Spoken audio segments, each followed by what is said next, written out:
What's up, everybody? It's Critical. I'm quite an adventurous man. Sometimes I'll ride a bike around the city and then come back at a reasonable time. And today I decided I was going to take my extremeness to the next level. So I decided I was going to go see a movie by myself. Didn't know what movie to see though. Nothing I was particularly interested in. So I hopped on the World Wide Web, did a little zooming around there to see what I could find. And I read an article about a movie that opened this weekend called Ben-Hur, and it flopped spectacularly, making only $11 million on a $100 million budget.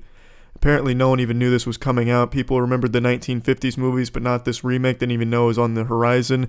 So I'm guessing the marketing for this movie amounted to just handing out brochures outside of Targets and Walmarts. I had actually been heard of this remake coming out, and it didn't look that great. And I looked at the reviews, and all the reviews said it was pretty shitty. And I have a passion for shitty movies, so I was sold. I was game for it. Just got back from it, and I wanted to give my honest review of the film. I know you're all itching to hear my verdict on the movie and why I feel this way, but first I'd like to review the process of seeing a movie alone. Started out pretty fucking abysmal. The girl that was giving the tickets was extremely attractive, and when I asked for one to Ben-Hur, she just giggled in my face. Just didn't even try to hide it, just laughed at me for trying to see this movie. So that made me feel kind of bad about myself, but after that it was cool. It was in theater, I don't even remember what number, but it was in the very back of the establishment, almost as if the place was embarrassed to be showing Ben-Hur. So I wanted to see how many people were there, and since I got there kind of late, it was already dark, so I needed to walk up and down the rows to get a better view. Turns out there was 4 other people there, and I'm sure all 4 of them were just creeped out by me because I was analyzing this place like I was doing a fucking scouting report for a basketball team. But the 4 other people there, both couples, one guy, one girl, one guy, one girl, imagining they were all there just to have sex in public and just be really adventurous. Oh yeah, bro, I been her over and fucked her in the movie theater while watching Ben-Hur, ho, and then they fist bump and cool shit like that. I don't know, and then I'm just there like an asshole watching this movie by myself. But yeah, so the movie started, and it was a film that they put together. They did their best. And overall, it wasn't that bad. I've definitely seen worse movies. There was some camera angles in there. They had some shots. There was some action. There was some drama. There was definitely some love in there. And they had a chariot race against brother and brother. I mean, come on, are you kidding me? Brother versus brother? That's some emotional shit right there. And yeah, I never saw the original, so I didn't know what to expect going into this. Jesus was in there. And Jesus didn't have too good of an ending, unfortunately, but it's inspirational. He was a cool character. He had a pretty bright future ahead of him. Unfortunately, the Romans cut him short in this movie, it's alright. I'm sure he's going to have a spin-off at some point. Morgan Freeman was in this movie too. He played Bobby McFerrin, who helped the main character Judah Ben-Hur, whose name sounds like a remix of Chingy's Right There, helped him get good at chariot racing. Also, I want to set this shit straight. Bobby McFerrin is the one that sang Don't Worry, Be Happy, not Bob Marley, so stop getting that shit mixed up. Bobby McFerrin sang that song. The story was cool. It was easy to follow, it was just... Hey, this brother was adopted by this wealthy family, Ben-Hur's family, and then he decides, I want to be my own man. I want to have big wieners on me, or I want to have my wiener be bigger, not big wieners on me necessarily, but he wanted a bigger wiener, so he decided to be a soldier, and he did some fucking cool stuff in the army. He got really high in the rankings with the Romans, and then he decides to go back because the Romans are going to be marching through Jerusalem, so he goes to see his brother. He's like, "What's up, pussy? So you gonna help us get through or what?" And he says, "Yeah, absolutely. There's gonna be no problems." But then a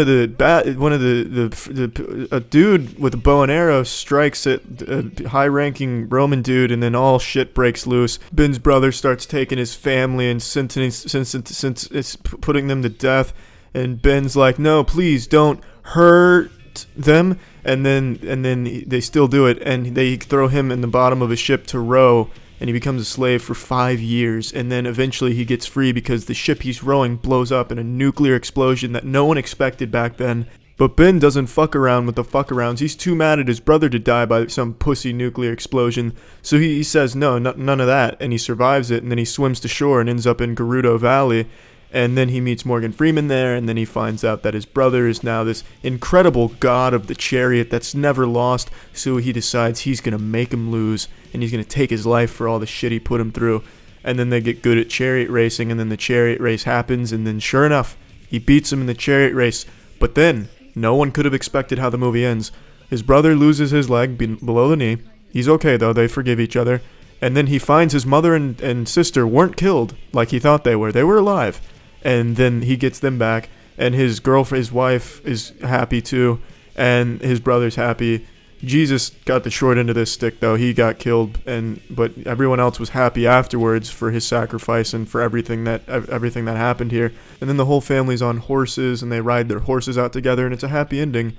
Now, I've been debating with myself what to give this out of absolute moisture. I keep teetering between Cetaphil or Clinique, and I think I'm going to go with Cetaphil for this one, simply because I did sense a lot of moisture in this film. It left me quite moist, but I think that might be just because I enjoy objectively bad movies. I find them to be more fun to watch than actual good movies, and I can absolutely see why many people would find this movie very dry with very little moisture in there and just leave them feeling very dry. But for me personally, I'm going to give this one a Cetaphil out of absolute moisture. Now, I know many of you out there are thinking this is a little high of a rating for this film, probably flipping desks over. What the fuck, a Cetaphil for this film? Unreal. But let me justify this. You know, Cetaphil, you do get your moisture. You get some decent moisture for your buck, but it runs dry pretty soon. You have to keep applying it if you want that moisture to continue, and that's my feelings on this movie.